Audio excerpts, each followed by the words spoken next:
કે હાઇડ્રોકાર્બન છે, organic compounds છે. ઓર્ગેનિક કમ્પાઉન્ડ્સ કઈ રીતે બને છે? ખ્યાલ હોય તો જૂના સમયમાં આપણે જોતા હતા તે પ્રમાણે કે એવું માનવામાં આવતું હતું કે જે ઓર્ગેનિક કમ્પાઉન્ડ છે તે માત્ર ને માત્ર સજીવ સૃષ્ટિ અને પ્લાન્ટ્સમાંથી મળે છે. પરંતુ સમય જતા જતા આપણને એ વસ્તુની પણ ખબર પડી ગઈ હતી કે ઇનઓર્ગેનિક કમ્પાઉન્ડ એટલે કે અકાર્બનિક સંયોજનોમાંથી આપણે જે કાર્બનિક સંયોજનો છે તેમનું સંશ્લેષણ કરી શકીએ છીએ. યુરિયા પ્રથમ એ રીતે સંશ્લેષિત કરવામાં આવેલું હતું. આ બધી વસ્તુ આપણે લાસ્ટ લેક્ચરમાં જોઈ ગયા હતા.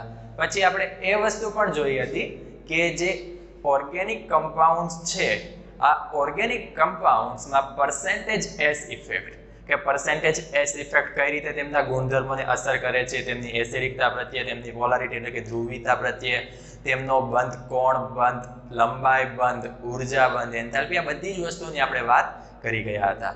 હવે આજે આપણે જે વાત કરવાના છીએ તે કયા વિશે છે કે કોઈ પણ આપણે સંયોજન લઈએ તો તેમના અલગ અલગ પ્રકારે વર્ગીકરણ થતા હોય. તો આ તેમનું જે સ્ટ્રક્ચર છે, કાર્બનિક સંયોજનોનું જે સ્ટ્રક્ચર છે, તેમને આધારે તેમને અમુક ભાગમાં વર્ગીકરણ કરવામાં આવે છે.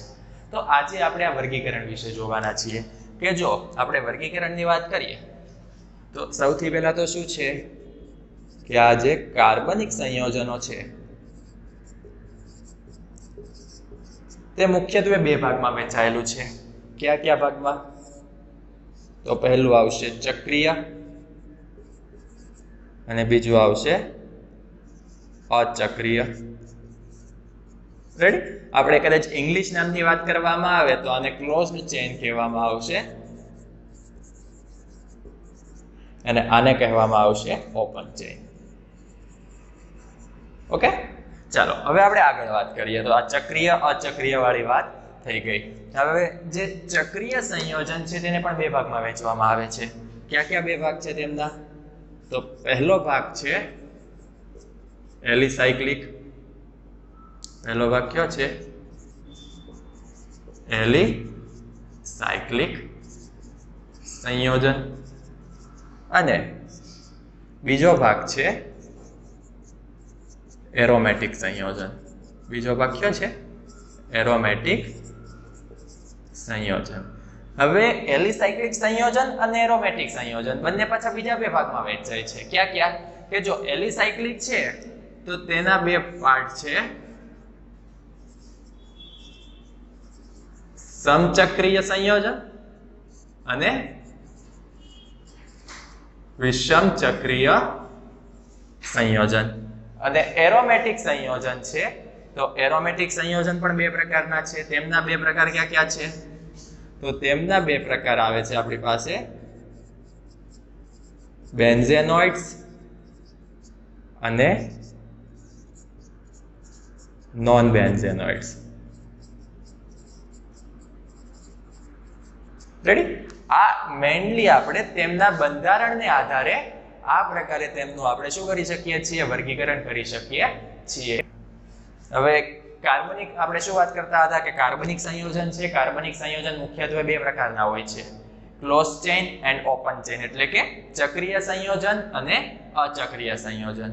હવે આ જે ચક્રીય સંયોજન છે, ચક્રીય સંયોજનમાં બે પ્રકાર છે, એલિસાયક્લિક અને એરોમેટિક.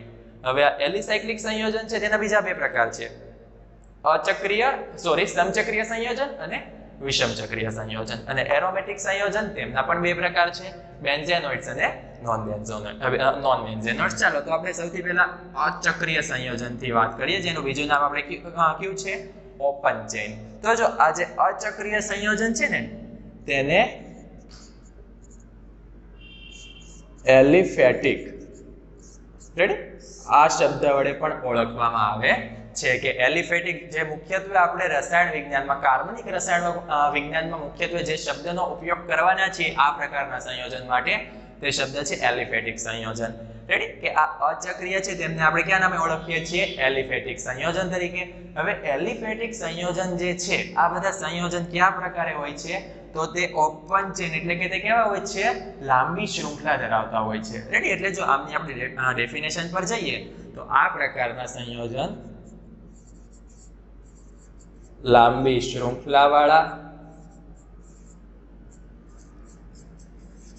હોય છે. રેડી કે જો આપણે એવું જરૂરી નથી કે બધી શૃંખલા લાંબી હોવી જોઈએ, પણ ઇન શોર્ટ કે તે શૃંખલાવાળા તો હોવા જ જોઈએ. એટલે જો આપણે કદાચ વાત કરીએ તેમના એક્ઝામ્પલની, તો જો હવે આપણી પાસે આ પ્રકારે કોઈ સંયોજન છે CH3 CH2 CH3, તો આવા સંયોજનને હું શું કહીશ? એલિફેટિક સંયોજન કહીશ. કેમ કે તે કેવા છે? કમ્પ્લીટલી ઓપન છે. રેડી કે તમે જો તેના છેડા જોઈ શકો છો કે આ જો પહેલો છેડો અને આ બીજો છેડો, કે જે આ પ્રકારે સંયોજન છે તેના તમે છેડા નક્કી કરી શકતા હો. રેડી કે આ પ્રકારે સંયોજનના જ્યારે તમે છેડા નક્કી કરી શકતા હો ત્યારે આ સંયોજનને આપણે કેવા કહીશું? અચક્રીય, ઓપન ચેઇન અથવા તો એલિફેટિક સંયોજન. આપણે તેમના બીજા એક્ઝામ્પલ લઈએ કે જો આ જે આપણી મુખ્ય શૃંખલા છે તેમાંથી પણ શૃંખલા નીકળતી હોય, રેડી કે જો આ મુખ્ય શૃંખલા તેમાંથી પણ શૃંખલા નીકળતી હોય તો એવા સંયોજનોનો સમાવેશ પણ આપણે શેમાં કરીશું? એલિફેટિક સંયોજનમાં. એટલે કે જો તેનું આપણે એક એક્ઝામ્પલ લઈએ તો જો આવા સેમ વસ્તુ છે આપણી પાસે કે અહીંયા આપણને એક ચેઇન મળે છે, સાથે સાથે એક શૃંખલા પણ છે. તો આ પ્રકારના સંયોજનને પણ આપણે કેવા કહેવાના છીએ? એલિફેટિક સંયોજન. આ વસ્તુનું ખાસ ધ્યાન રાખવાનું છે કે કોઈ પણ કાર્બનિક સંયોજન કે જે આ પ્રકારે શૃંખલા ધરાવતી હોય, ભલે પછી તેમાંથી બીજી ગમે તેટલી શૃંખલા નીકળતી હોય, તે આપણા માટે જરા પણ પ્રોબ્લેમ વાળું નથી. આપણે મેઇન વસ્તુ શું જોવાની છે કે કોઈ મુખ્ય એક શૃંખલા હોવી જોઈએ, અને ત્યારે જે આપણને સંયોજન મળશે તે સંયોજન કહેવામાં આવશે એલિફેટિક સંયોજન. અને જો કદાચ ઇન શોર્ટ તમારે બીજી કોઈ રીતે યાદ રાખવું હોય તો તમે ઓછામાં ઓછા તેમના બે એન્ડ નક્કી કરી શકતા હોવા જોઈએ, કે જો તમે બે છેડા પણ નક્કી કરી શકતા હો તો તે સંયોજન કયું હશે? એલિફેટિક જ હશે. રેડી અહીંયા તમને એવું લાગશે કે ત્રીજો પણ નક્કી કરી શકીએ છીએ. નો ડાઉટ ત્રીજો પણ છે છેડો, પણ શું કે મિનિમમ આ જે મુખ્ય શૃંખલા છે તેની માટે કહીએ છીએ કે મિનિમમ બે છેડા તમે તેના નક્કી કરી શકતા હોવા જોઈએ. તો આ પ્રકારના સંયોજન કેવા થશે? અચક્રીય. હવે જો આપણે ચક્રીય સંયોજન અથવા તો ક્લોઝ ચેન, જો નામ પરથી જ ખબર પડી જતી હશે કે ક્લોઝ ચેન એટલે શું કે જે ચેન છે આ કેવી હતી? ઓપન હતી, કે તમે તેના છેડા નક્કી કરી શકતા હતા. પણ હવે એ રીતે કરો કે તમે આ બંને છેડાને ભેગા કરી દો છો, એટલે ચેન કેવી કરી દો છો? ક્લોઝ ચેનને આપણે બંધ કરી દઈએ છીએ, તો પછી આપણે છેડા નક્કી કરી શકવાના નથી. તો આ પ્રકારે જે સંયોજન બને તેને આપણે કહેવાના છીએ ચક્રીય સંયોજન. હવે જો તેના અમુક આપણે એક્ઝામ્પલ જોઈએ ચક્રીય સંયોજનના, તો જો આ સંયોજન તમે ઓલરેડી નાના ધોરણમાં ભણીને આવેલા છો, આને બેન્ઝીન કહેવામાં આવે છે. હવે બેન્ઝીનમાં તમે જુઓ ક્યાંથી શરૂઆત થાય છે, ક્યાંથી અંત થાય છે, આ વસ્તુ તમે ક્યારેય પણ નક્કી કરી શકતા નથી. તો આ પ્રકારનું આ જે સંયોજન છે તેને આપણે કેવું કહીશું? ક્લોઝ ચેન અથવા તો ચક્રીય સંયોજન. રેડી? હવે કદાચ જો સાયક્લોહેક્સેન લઉં તો આ સાયક્લોહેક્સેનમાં પણ તમે તેમનો છેડો નક્કી કરી શકવાના નથી. તો આ પણ કેવું છે? Close chain. રેડી? એટલે આ વસ્તુ પણ આપણે યાદ રાખવાની છે. હવે ક્લોઝ ચેનના મુખ્ય બીજા બે પ્રકાર છે, એલિસાયક્લિક સંયોજન અને એરોમેટિક સંયોજન. તો સૌથી પહેલા આપણે વાત કરવાના છીએ એલિસાયક્લિક સંયોજનની. તો એલિસાયક્લિક સંયોજન કેવું હશે? તો જો પહેલી વસ્તુ તો તમારે એલિસાયક્લિક શબ્દને સમજવાનો છે કે એલિસાયક્લિક નો મતલબ શું થશે? કે એલિફેટિક પ્લસ સાયક્લિક. રેડી? આ બંનેનો સમાવેશ કરીને એલિસાયક્લિક શબ્દ બનાવવામાં આવેલો છે. કે એલિફેટિક સંયોજનને જ્યારે ચક્રીય બનાવવામાં આવે, રેડી, કે એલિફેટિક સંયોજન આપણી પાસે ઓલરેડી છે તેને આપણે ચક્રીય બનાવીએ છીએ, તો આ પ્રકારના સંયોજનને કહેવામાં આવે છે એલિસાયક્લિક સંયોજન. રેડી? હવે એલિસાયક્લિક સંયોજન છે, જો આપણે આ જે સંયોજન છે આને કેવું કહી શકીએ? એલિસાયક્લિક સંયોજન કહી શકીએ. રેડી? હવે એલિસાયક્લિક સંયોજન બે પ્રકારના છે, સમચક્રીય અને વિષમચક્રીય. હવે આ વસ્તુ સૌથી વધારે ધ્યાન રાખવા જેવી છે કે સમચક્રીય કોને કહેવાશે અને વિષમચક્રીય કોને કહેવાશે. કે જો આપણે વાત કરી કે આ જો કોઈ એલિફેટિક છે ચેન આપણી પાસે, કે જો કદાચ આપણે આ ચેનની વાત કરીએ છીએ, રેડી, કે ચાલો આપણે કોઈ ચેનની વાત કરીએ કે અહીં આપણી પાસે આ 4 કાર્બન વાળી ચેન છે. રેડી? 1 2 3 and 4 4 કાર્બન વાળી આપણી પાસે ચેન છે. આ ચેનને આપણે જોડી દઈએ છીએ. ઓકે? કે ચેનને જોડી દઈએ છીએ તો આ પ્રકારે બનવાનું છે. આ ક્લોઝ ચેન કમ્પાઉન્ડ બનાવીએ છીએ. રેડી? તો આ પ્રકારે બને છે. તો આવા સંયોજનને આપણે શું કહેવાના છીએ? એલિસાયક્લિક સંયોજન. હવે એલિસાયક્લિક સંયોજનના બે પ્રકાર છે, સમચક્રીય અને વિષમચક્રીય. તો જો આજે આપણી પાસે સંયોજન, આ જે રિંગ બનાવવામાં આવે છે, આ રિંગના બધા જ કેન્દ્રમાં કાર્બન રહેલો હોય, રેડી, કે બધા જ કેન્દ્રમાં કાર્બન રહેલો હોય તો આવા સંયોજનને આપણે કેવા કહીશું? સમચક્રીય. કે જો તમે જોઈ શકો છો કાર્બન કાર્બન કાર્બન અને કાર્બન, કે બધા જ કેન્દ્રમાં શું રહેલું છે? કાર્બન રહેલો છે. અને જો કાર્બન રહેલો હશે તો કેવા કહીશું? સમચક્રીય. રેડી? કે શું? કે સમગ્ર સંયોજનના કેન્દ્રમાં કાર્બન. ઓકે. અને વિષમ ચક્રીયમાં એના કરતા અપોઝિટ, કે શું? કે આમ આપણે શું કહેતા હતા કે રિંગના જેટલા પણ કેન્દ્ર છે, રિંગના બધા જ કેન્દ્રમાં કાર્બન રહેલો હોવો જોઈએ. ત્યારે વિષમ ચક્રીયમાં શું આવશે? કે રિંગના બધા જ કેન્દ્રો પૈકી કોઈ પણ એક અથવા તો એકથી વધારે કેન્દ્રમાં કાર્બન સિવાયનો કોઈ પરમાણુ રહેલો હોવો જોઈએ. ઓકે. કે વિષમ ચક્રીયમાં શું આવશે? કે જે આ રિંગ છે, રેડી, કે આપણું જે ચક્રીય સંયોજન છે, ચક્રીય સંયોજનના બધા જ કેન્દ્ર પૈકી કોઈ એક કેન્દ્રમાં કાર્બન સિવાયનો પરમાણુ આવવો જોઈએ. તો તેને આપણે કેવો કહીશું? વિષમ ચક્રીય. ઓકે. કે એમાં શું કરવાના છે? આના કરતા ઉલટું જો આપણે એનું એક એક્ઝામ્પલ લઈએ કે આ પ્રકારે મને કોઈ સંયોજન આપે છે,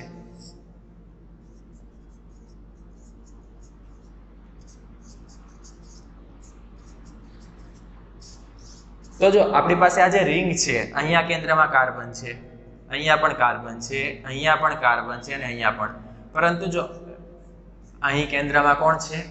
ઓક્સિજન છે. અને આપણે શું વાત કરી કે બધા જ કેન્દ્રમાં કાર્બન હશે તો કેવું થશે? સમચક્રીય. પરંતુ બધા જ કેન્દ્રના કાર્બન પૈકી કોઈ એક કેન્દ્રમાં કાર્બન સિવાયનો પરમાણુ હશે, જે તમે અહીં ઓક્સિજન જોઈ શકો છો, તો આ જે સંયોજન હશે તેને કેવું કહીશું આપણે? વિષમ ચક્રીય સંયોજન કહેવાના છીએ. રેડી? કે એલિસાયક્લિક સંયોજન તમને સમજાઈ ગયા હશે. હવે આપણે આગળ એરોમેટિક સંયોજનની વાત કરીએ.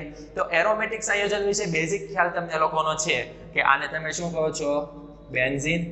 તમને ખ્યાલ છે કે બેન્ઝીન છે તે એરોમેટિક છે. રેડી? આ બધી વસ્તુ તમને ખબર જ છે ઓલરેડી. કે શું છે કે બેન્ઝીન વાળા મતલબમાં સંયોજન છે. એવું નથી કે માત્ર બેન્ઝીન જ એરોમેટિક છે, એવા બહુ જ બધા સંયોજનો છે કે જે એરોમેટિક છે. રેડી? કે આ એક વિશિષ્ટ પ્રકારનો સમૂહ છે જે આપણે આગળ તેમનો અભ્યાસ કરવાના છીએ. રેડી? પણ આ જે એરોમેટિક સંયોજન છે તેમાં કેટલા? બે અલગ અલગ પ્રકાર પડે છે, બેન્ઝેનોઇડ્સ એન્ડ નોન બેન્ઝેનોઇડ્સ. તો જો આ જે બેન્ઝેનોઇડ્સ છે, આપણે જો અત્યારે શું વાત કરી હતી હમણાં કે બેન્ઝીનની, કે આપણે આને શું કહીએ છીએ? બેન્ઝીન કહીએ છીએ. કે આ બેન્ઝીન છે, આ બેન્ઝીનમાંથી સંયોજન બને. રેડી? કે બેન્ઝીનમાંથી બનતા જે સંયોજન છે તેને શું કહેવામાં આવે છે? બેન્ઝેનોઇડ્સ કહે છે. આપણે આમનું એક્ઝામ્પલ લઈએ તો જો આ બેન્ઝીન છે, હવે બેન્ઝીનમાં OH, આ તમે જો આ બધા જે સમૂહ છે તે તમે આગળ શીખવાના છો. અત્યારે બેઝિક માત્ર જાણકારી માટે તમને કહું છું, આ બધું તમારે આગળ આવવાનું છે. કે જો બેન્ઝીન સાથે હું OH ગ્રુપ લગાવી દઉં, રેડી, તો આ શું થઈ જશે? આને કહેવામાં આવશે ફિનોલ. અત્યારે તમારા માટે નવું હશે, નો ડાઉટ, મને ખ્યાલ છે. આ બધી જ વસ્તુ આગળ ભણવાના છો તમે, પણ માત્ર તમારી બેઝિક ઇન્ફોર્મેશન માટે કે જો બેન્ઝીન સાથે હું OH લગાવી દઉં છું તો આ શું થઈ ગયું છે? તમારી માટે સંયોજન બદલાઈ ગયું. બેન્ઝીન રહેલું નથી, પરંતુ બેન્ઝીનમાંથી બનાવવામાં આવેલું છે. એટલા માટે આપણે આને કેવું કહીશું? બેન્ઝેનોઇડ્સ કહીશું. રેડી? સેમ એ જ રીતે OH ની જગ્યાએ હું કદાચ ચાલો કે આપણે બીજું કોઈ સંયોજન લગાવી દઈએ, આપણે ક્લોરીન લગાવી દઈએ.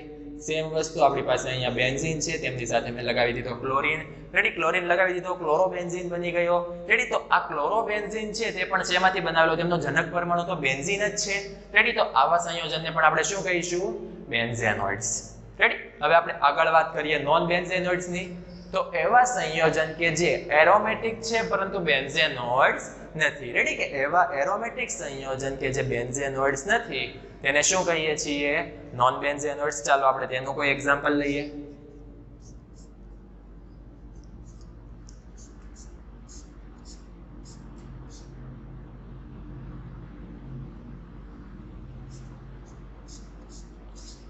રેડી? કે આ તમારી પાસે બેન્ઝેનોઇડ્સ નથી, કેમ કે આ બેન્ઝીનમાંથી બનવામાં આવેલો નથી. શેપ બેન્ઝીન જેવો છે, પણ તમે જોઈ શકો છો ટોટલ 7 આપણી પાસે કાર્બન છે. 1 2 3 4 5, 6 અને 7 ટોટલ 7 કાર્બન રહેલા છે. તમને દેખાવમાં નિયરલી બેન્ઝીન જેવું લાગતું હશે, પરંતુ એક્ઝેક્ટલી બેન્ઝીન નથી. એટલા માટે આપણે આને શું કહીશું? એરોમેટિક છે, નો ડાઉટ એરોમેટિક છે, પરંતુ બેન્ઝેનોઇડ્સ નથી. અને બીજી એક વસ્તુ પણ ખ્યાલ રાખવાની કે ઘણા જે તમે રોજિંદા જીવનમાં જે આગળ ભણવાના છો તેના પરથી તમને શું લાગશે કે બેન્ઝેનોઇડ્સ અને એરોમેટિક બંને સેમ છે, પણ એ વસ્તુ ખોટી પડશે. રેડી? કે બધા જ બેન્ઝેનોઇડ્સ એરોમેટિક સંયોજન છે. શું? બધા જ બેન્ઝેનોઇડ્સ એરોમેટિક સંયોજન છે. ઓકે? પણ બધા જ એરોમેટિક સંયોજન બેન્ઝેનોઇડ્સ નથી. એનો મતલબ શું? આપણે કહેવા હું તમને શું માંગુ છું કે તમે કોઈ પણ બેન્ઝેનોઇડ્સ લઈ લેશો તે શેમાં સમાય છે? એરોમેટિકમાં. પરંતુ એરોમેટિકમાં ઘણા એવા પણ સંયોજન છે કે જે બેન્ઝેનોઇડ્સ નથી. જેમ કે આપણે આ સંયોજન લીધું, નીચે વાળું જે સંયોજન છે તે બેન્ઝેનોઇડ નથી, પરંતુ એરોમેટિક છે. એટલા માટે એ વસ્તુ પર ખાસ ધ્યાન આપવાનું છે કે બેન્ઝેનોઇડ્સ છે તે બેન્ઝેનોઇડ્સ બધા એરોમેટિક છે, પરંતુ બધા જ એરોમેટિક બેન્ઝેનોઇડ્સ નથી. ઓકે?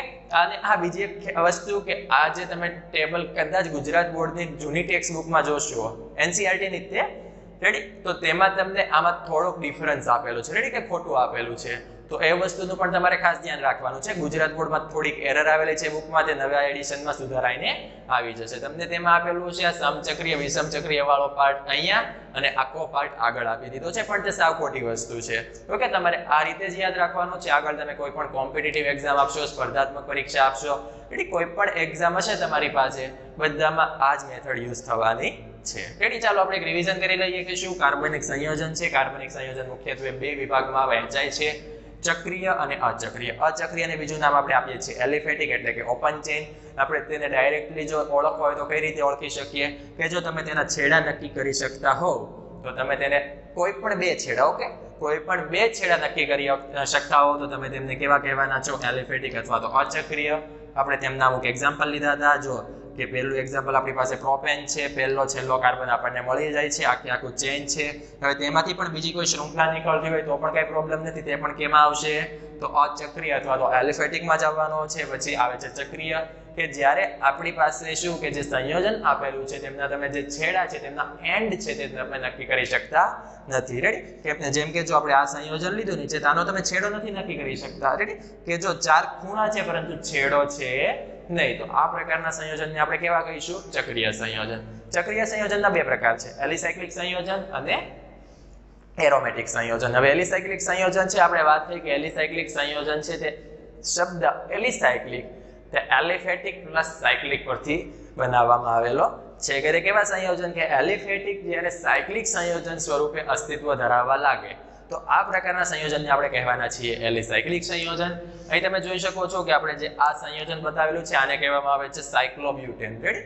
કે સાયક્લિક સ્વરૂપ છે અને તે કેટલા 4 કાર્બન વાળો આલ્કેન છે. રેડી? એક રીતે તે 4 કાર્બન વાળો જે આલ્કેન છે તેમનું સાયક્લિક સ્વરૂપ છે, એટલે આપણે આને કહેવાના છીએ સાયક્લોબ્યુટેન. ઓકે? પછી આપણે આગળ વાત કરીએ છીએ એરોમેટિક સંયોજન. તો એરોમેટિક સંયોજન વિશે આપણે આગળ જોવાના છીએ, પરંતુ એક વિશિષ્ટ પ્રકારનો સમૂહ છે આ. રેડી? એરોમેટિક સંયોજનમાં તમે જે બેન્ઝીન છે આ વસ્તુ તમે શીખી ગયા છો. બેન્ઝીનને લગતા સંયોજન એની બેઝિક માહિતી ઓલરેડી તમારી પાસે છે કે આ જે બેન્ઝીન જે આખો સમૂહ છે તે પણ જેમાં આવે છે? એરોમેટિકમાં આવે છે. એરોમેટિકમાં બીજો સમૂહ આવે છે નોન બેન્ઝેનોઇડ. કે બેન્ઝેનોઇડ છે કે બેન્ઝીન જે છે, બેન્ઝીનમાંથી જે સંયોજન બને છે તેને આપણે બેન્ઝેનોઇડ્સ કહીએ છીએ. જોઈ શકો છો બેન્ઝીનમાં તમે જો OH સમૂહ લગાવશો તો તમને મળવાનું છે ફિનોલ. પછી બાજુમાં મેં ક્લોરીન લગાવેલું છે તો મને મળેલું છે ક્લોરોબેન્ઝીન. તો આ બધા સંયોજન કેવા છે? બેન્ઝેનોઇડ્સ છે. પરંતુ ઘણા મારી પાસે એવા સંયોજનો પણ આવે છે કે જે એરોમેટિક છે પરંતુ બેન્ઝેનોઇડ્સ નથી, કે એરોમેટિક છે પરંતુ બેન્ઝીનમાંથી તેમને બનાવવામાં આવેલા નથી. જેમ કે સંયોજન આપણી પાસે આ છે. રેડી? કે આ જે સંયોજન છે તે બેન્ઝીનનો કોઈ પણ ટાઈપનો ભાગ આમાં રહેલો નથી, પરંતુ એરોમેટિક છે. તો આ પ્રકારના સંયોજનને આપણે કહેવાના છીએ નોન બેન્ઝેનોઇડ્સ. ઓકે? આપણે આજે અહીંયા સુધી રાખીએ છીએ. નેક્સ્ટ લેક્ચરમાં આપણે જોવાના છીએ નામકરણ, કે જે આ બેન્ઝીન છે તો તેમનું આપણે નામકરણ આગળ જોવાના છીએ, આલ્કેનનું નામકરણ જોવાના છે. મતલબમાં જે ઓર્ગેનિક કમ્પાઉન્ડ છે, કાર્બનિક સંયોજનો જે છે તેમનું બધા જ પ્રકારનું નામકરણ આપણે આગળ જોવાના છીએ.